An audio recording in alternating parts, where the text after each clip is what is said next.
Mi recomendación es sencilla, es simplemente leer y volver a leer y releer y volver a releer a Miguel Labordeta.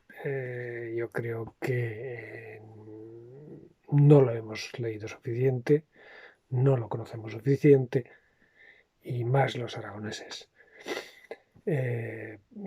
Yo, para mí, creo que está a la misma altura que García Lorca, si hablamos de la poesía surrealista.